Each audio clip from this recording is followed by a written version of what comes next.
तस्मात् शास्त्रम प्रमाणम ते कार्याकार्यो व्यवस्थितो।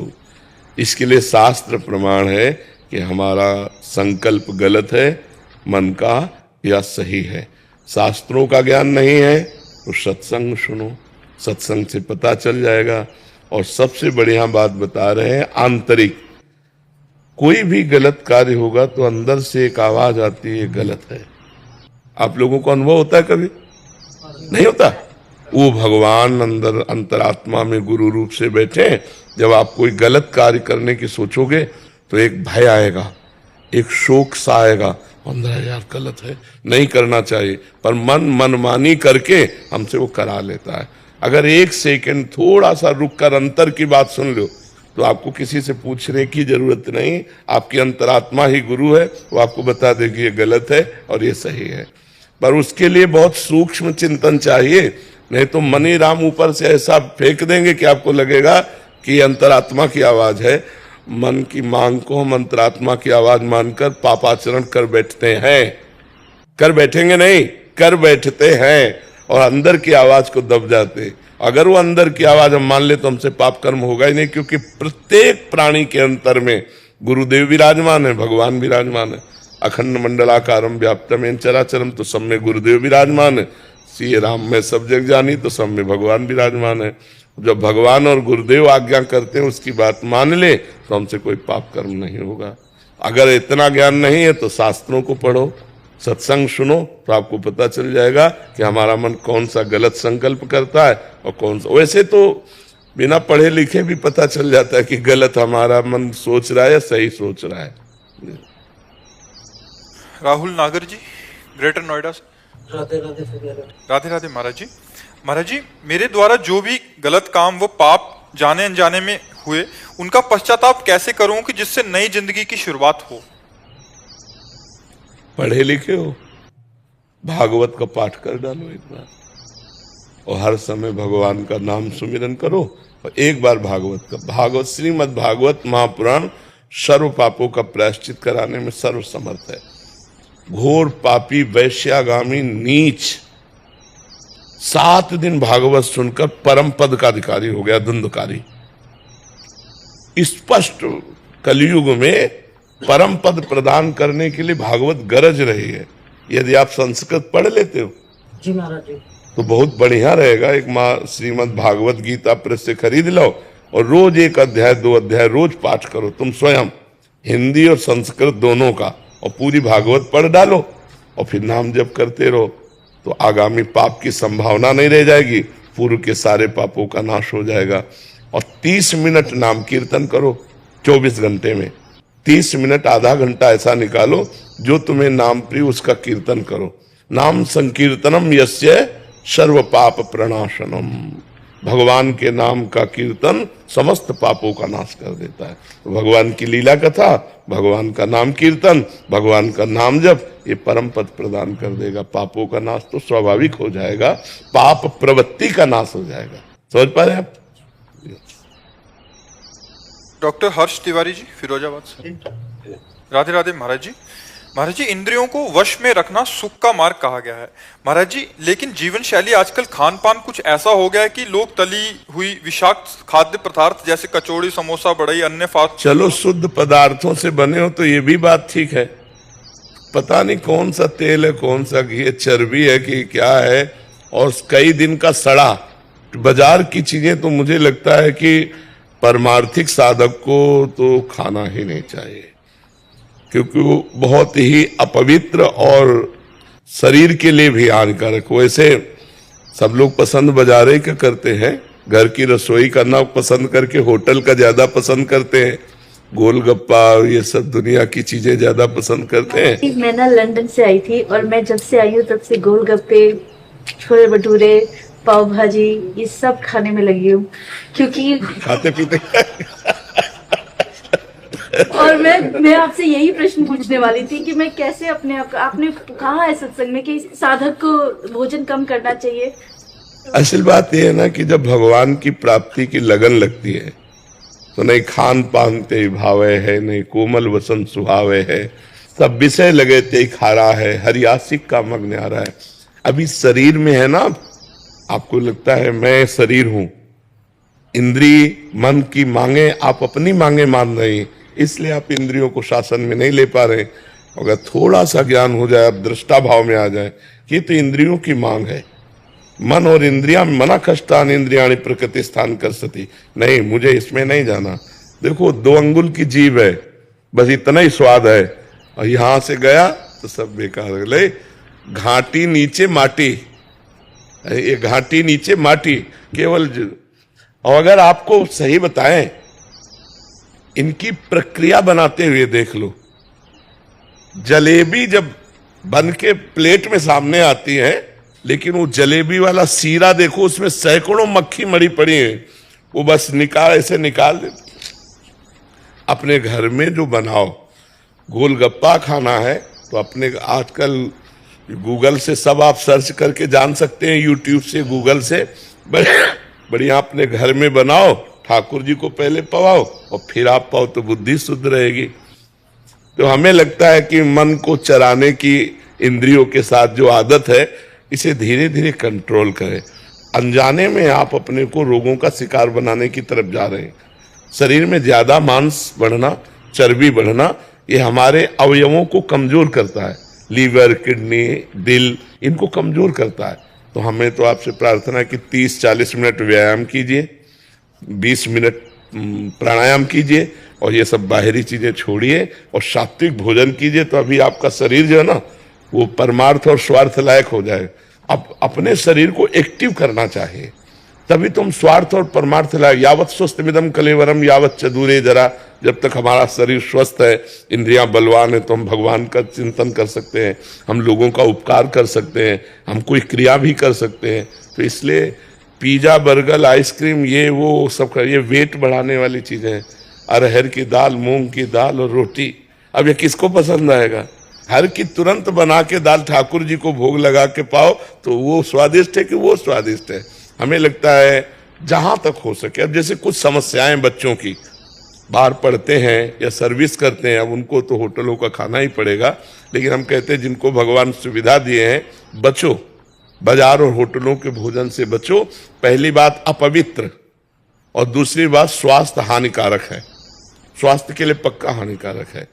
तुरंत तुम्हारे लिए आटा लगा के नहीं बनता, वो कई कई दिन का आटा जमा होता है लगा हुआ। तुरंत आपको भोजन मिलेगा तो तुरंत आटा थोड़ी लगाया है, तुरंत दाल थोड़ी उबाली, कब का है। आप बासी खाना पसंद करेंगे तो तमोगुण बढ़ जाएगा, भजन में वृत्ति नहीं रहेगी। तो भोजन सुधार तो भजन सुधार हो जाएगा, भोजन सुधार तो हमारे कर्तव्यों का पालन करने की क्षमता आ जाएगी। और ये आप कहते हैं जो बना रहा है उसके विचारों का भी बहुत प्रभाव पड़ता है, बहुत प्रभाव पड़ता है। वो गलत विचारों का तो वही प्रभाव, बिल्कुल। जब आप भोजन पाएंगे तो आपके अंदर गलत चिंतन चलने लगेगा। देखो जैसे कुआं है ना, कुआं का जल हमारे लिए जो पौष्टिक परमाणु चाहिए, जीवाणु चाहिए, वो मिलते थे।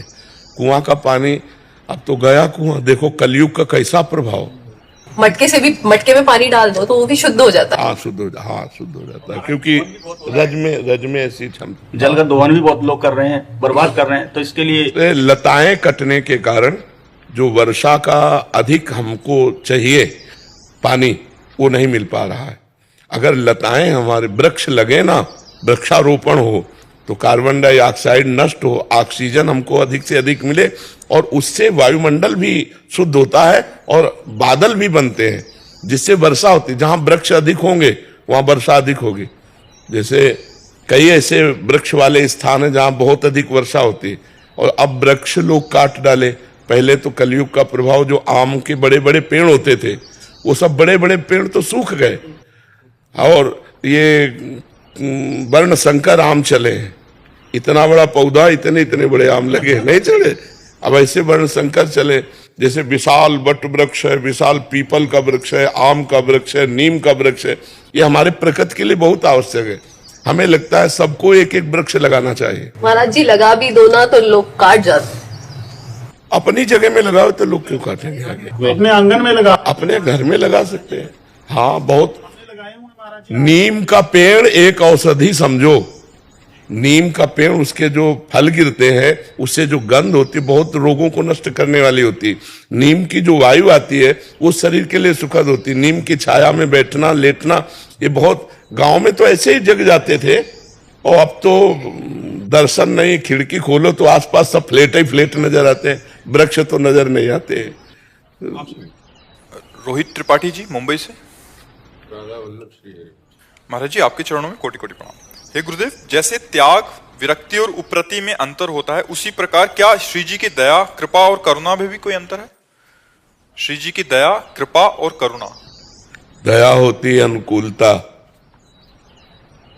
और कृपा होती प्रतिकूलता, और पतित के ऊपर करुणा होती है। सबसे ज्यादा लाभ तो पतित लेता है। जो अपने को दीनहीन पतित समझता है वो करुणा का अधिकारी होता है। और भारी से भारी प्रतिकूलता श्री जी कृपा करके देती है, और अनुकूलता दुलार करके देते हैं। तो अनुकूलता दुलार, प्रतिकूलता कृपा, और अधमता अर्थात दैन्यता करुणा। दैन्य को करुणा का, जो पतित भाव अपने में रखता है वो करुणा का अधिकारी होता है श्री जी की। और भारी से भारी प्रतिकूलता में भी श्री जी की कृपा का जो अनुभव करता है वही महाभागवत होता है, और जो अनुकूलता में उनके दुलार का अनुभव करता है वो भक्त होता है। समझ रहे ना? ये तो हमारे ऊपर अनुपम कृपा है, उनकी बहुत करुणा है। जब हमारे को अनुकूलता मिले तो करुणा देखें, दुलार करके दे रही अनुकूलता, और जब प्रतिकूलता मिले तब कृपा देखें। बहुत अपनापन है श्री जी का हमारे ऊपर, कृपा कि बिना हमारी इच्छा के, अपनी इच्छा से हमारे ऊपर विधान किए प्रतिकूलता का। और प्रतिकूलता सदैव भगवत प्राप्ति ही कराता है, और श्री जी की अनुकूलता से जो करुणा कृपा का अनुभव होता है वो और उल्लास पूर्वक भजन कराता है कि कितनी कृपा है, हर जगह अनुकूलता ही अनुकूलता स्वामिनी जी दिए है। और जब प्रतिकूलता होती है तो उससे ज्यादा अनुभव होता है, कितनी कृपा है श्री जी, हर जगह राग हमारा नष्ट कर रहे हैं, अपमान, निंदा, तिरस्कार, प्रतिकूलता, कृपा ही कृपा है। और जब दैन्य होता है तो करुणा का, तो उनकी दयालुता, उनकी कृपालुता, उनकी करुणा का सदैव भक्त अनुभव करता रहता है। ये सब तीनों भगत के जीवन में आती रहती है, कभी दयालुता, कभी कृपा, कभी करुणा आती रहती है। यही आशीर्वाद बनाए रखें गुरुदेव की उनकी कृपा का अनुभव निरंतर होता रहे बस। हाँ, बस उन्हीं का अनुभव होता रहे, ये बात है। उनकी दयालुता, कृपालुता, करुणा का अनुभव होता रहे हमें। प्रतिपल की अनुकूलता आ रही तो उन्हीं की दयालुता है, प्रतिकूलता आ रही तो उन्हीं की कृपा है, और अधमता है तो उन्हीं की करुणा है। क्योंकि यही दरबार दीन को आदर रीति सदा चली आई।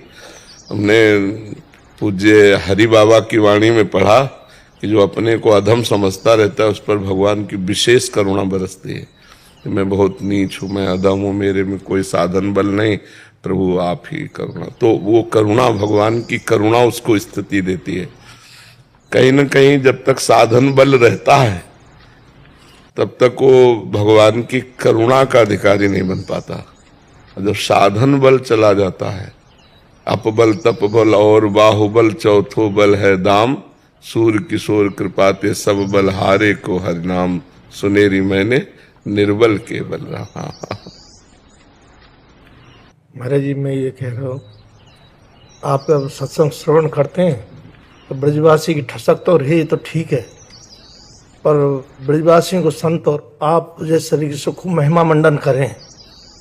पर हमारा दशा ये ब्राह्मण, और ब्राह्मण में भी ब्रजवासी, और ब्रजवासियों में लीला की सेवा दी, तो यहाँ को मत तो बहुत रहे। तो ब्रजवासियों के लिए कुछ संबोधन कर दिया कर। महाराज जी, भगवान के निज पार्षदों में जो मद होता है वो सांसारिक मद नहीं होता है, वो भागवतिक मद होता है। किसी भी ब्रजवासी से, अब जो बहुत बिलग हो तो बात अलग है, नहीं उनको लगता ठाकुर जी मेरे हैं। ठाकुर जी से जो अपनेपन का मद होता है ये बना रहना चाहिए, ये त्याज्य नहीं है। पर यार महाराज जी, अहंकार जब है यार, निंदा जो बनती है ना, हाँ, ये नहीं होना चाहिए, ये नहीं होना चाहिए। तो बीच बीच में हमारे सत्संग में ब्रजवासियों में ये प्राय दोष आ रहा है हम लोगों में, जी जी, कि निंदा को जो है ना ये थोड़ा तो हाँ। अब ये क्या होता है, लोग धरातल पे होता है। जैसे मानो किसी का यश बढ़ रहा है और हमारी स्थिति उस यश को पचाने की नहीं है, तो उसके दो ही स्वरूप आ जाएंगे, फिर निंदा होने लगेगा संत के प्रति या कोई किसी के भी प्रति। ये अवहेलना है यार महाराज, है? ये अवहेलना हो जाती है। हाँ, तो इससे क्या होता है कि फिर ये तो समझना पड़ेगा कि ब्रजवासी होके भी दुर्गति हो जाएगी। कैसे? जय विजय से जहां विराजमान है भगवत धाम वैकुंठ में, वहां से वापस लौटने का सिद्धांत नहीं है। यद गत्वा न निवर्तन्ते तद्धाम परमम मम, जहां जाने के बाद पुनः वापस नहीं आना होता। लेकिन संत अवज्ञा कर दी, छड़ी लगा दी, सनक सनंदन को रोक दिया, तो फिर 3 जन्म के लिए असुर भाव, भगवान का विरोधी भाव लेकर उनको जन्मना पड़ा। यद्यप करुणा में भगवान उनके लिए 4 बार जन्मे, उनको तो 3 बार जन्म लेना पड़ा। रावण, कुंभकर्ण, हिरणाक्ष, हिरण्यकश्यप, शिशुपाल, दंतवक्र। भगवान को श्री राम के रूप में रावण कुंभकर्ण का उद्धार, और हिरणाक्ष को भगवान ने वाराह रूप से मारा, और हिरण्यकश्यप को नरसिंह रूप से मारा। 3 हो गए, और शिशुपाल दंतवक्त को कृष्ण रूप से मारा। अगर उनको 3 बार आना पड़ा तो भगवान 4 अवतार धारण किए, तो आना पड़ा। जय विजय से बढ़कर कोई पार्षद नहीं भगवान का। निजी पार्षद संत अवज्ञा के कारण उन भगवान टाल नहीं सके, उनको 3 जन्म के लिए असुर योनि में आना पड़ा। तो हम उस अभिमान को वंदना करते हैं कि मेरो लाला, मेरो ठाकुर, मेरे प्रिया प्रीतम। तो फिर प्रिया प्रीतम के जन प्रिया प्रीतम से बढ़कर प्यारे लगेंगे। ब्रजवासियों को संतजन प्राण प्रिय है, और संतों को ब्रजवासी प्राण प्रिय है। इतना भी अंतर संतों के हृदय में ब्रजवासियों के प्रति नहीं। रोज सत्संग में पहले होता है कि यमुना रसरानी रजरानी समस्त ब्रजवासी परिकर के चरणों में कोटिशा प्रणाम, कोटिशा नमन नमस्कार, क्योंकि ये ब्रजवासी भगवान के जन है। अब वो अपने स्वरूप को भूलकर अगर राग द्वेष की वार्ता या राग द्वेष की चेष्टा, तो फिर पतन हो जाएगा। यही होगा, यही वृंदावन में बनना पड़ेगा। निज जन तो बाहर जाएगा नहीं, मान लो ब्रजवासी तो बाहर तो जाएगा नहीं। तो हम लोगों को चाहिए कि श्री प्रियालाल जी ने इतना बढ़िया मानव जीवन दिया है, तो सब में भगवान है और भगवान के अनुसार सब चल रहे हैं। देखो, हमारी मति बहुत छोटी है और भगवान का विधान बहुत बड़ा है।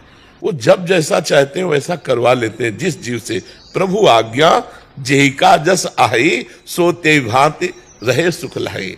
अब जैसे भगवान को आपसे तमोगुणी लीला करानी है, तो आपको तमोगुणी बन के रहना पड़ेगा। आपको रजोगुणी तो रजोगुणी रहे, आपको सतोगुणी तो सतोगुणी, और आपको त्रिगुणातीत तो त्रिगुणातीत, क्योंकि सब त्रिगुणातीत नहीं होंगे। नाटक मंच पर एक जोकर भी होना चाहिए, तो एक राजा रानी भी होने चाहिए, तो एक साधु महात्मा भी होना चाहिए। ये भगवान का संसार का नाटक मंच है। तो जो नाटक देखने वाला है उसको तो लगेगा कि ये थोड़ा बुरा आदमी है, लेकिन डायरेक्टर जानता बुरा नहीं है, बुराई का रोल कर रहा है। मैंने इसे बुराई का रोल दिया है, मैंने इसे राजा का रोल दिया है, मैंने इसे साधु का रोल दिया है, और सब अर्थ के लिए रोल कर रहे हैं। तो ऐसे भगवान की माया से सतोगुण रजोगुण तमोगुण, हम किसी की निंदा न करें, हम किसी की अवहेलना न करें, हम अपना काम बना लें। बहुत जन्मों की तपस्या के बाद ब्रज में जन्म मिला, रजरानी का सेवन हुआ, तो किसी की निंदा न करें, क्योंकि निंदा करने से कुछ हाथ लगता नहीं, अपने सुकृत नष्ट होकर गति बिगड़ जाती है। पर निंदा के कीते आवत नहीं कछुआत, मूर्ख पर्वत पाप को ले चल अपने साथ। और यह कीर्ति जब बढ़ती है किसी की भी, तो अगर सैकड़ों नमन करने वाले होते हैं तो 10-20 तो निंदा करने वाले होते ही हैं, क्योंकि वो भी आदर करते हैं उस यश कीर्ति का। पर वो आदर उनका तमोगुण प्रधान होने के कारण द्वेष में बदल जाता है। अगर राग न हो तो द्वेष हो ही नहीं सकता। तो वो भी कहीं ना कहीं आदर करते हैं, पर उसका आदर का स्वरूप वो सहन न करने के कारण वो द्वेषात्मक कर बैठते हैं। तो किसी की भी निंदा नहीं करनी चाहिए। ब्रजवासी भगवान के स्वरूप है और संत भगवान निज जन है। तस्मित जने भेदा भावान, भगवान और भगवान के जनों में अभेद दृष्टि रहती है। अभी महाराज जी, आप परसों ही एकांतिक वार्ता में साधक का दिनचर्या के विषय में चर्चा हो रही थी। हम जो देख रहे हैं राधा केल कुंज का 40 वर्ष पुरानी स्मृति वापस आ रही महाराज जी। पूज्य वेणु कुंज वाली महाराज जी, पूज्य वेणु कुमार यही दिनचर्या महाराज जी। ऐसे ही 2 बजे सब को लगा दे, जी और सत्संग जब सूर्योदय हो तो सत्संग का विश्राम हो जाता। जी हाँ, वही हम तो नजर न लग जाए कि राधा केलगंज को किसी कि हम जैसे लोगों की। और ऐसा वातावरण, दिव्य वातावरण आज देखने को प्राय नहीं। 1 मिनट का टाइम किसी साधक को नहीं, 24 घंटे में 1 मिनट। और महाराज सब इतने ब्रह्म, और हम तो पूज्य बाबा की इसकी कहेंगे, हम प्रश्नकर्ता इतने सुंदर प्रश्न नहीं दे सकते। जी आप जितना सुंदर प्रश्न करते हैं जी और बड़ी गहराई से, हम प्रश्नकर्ता इतना सुंदर प्रश्न नहीं कर पाएंगे, और उसका समाधान जब यहाँ से होता है तो उसके लिए तो मैं महाराज जी क्या कहूँगा। और ये सब पूज्य भाई जी और पूज्य बाबा की कृपा से है, जो उनकी जूठन मिली है पूज्य महापुरुषों की, वही हम बांट रहे हैं।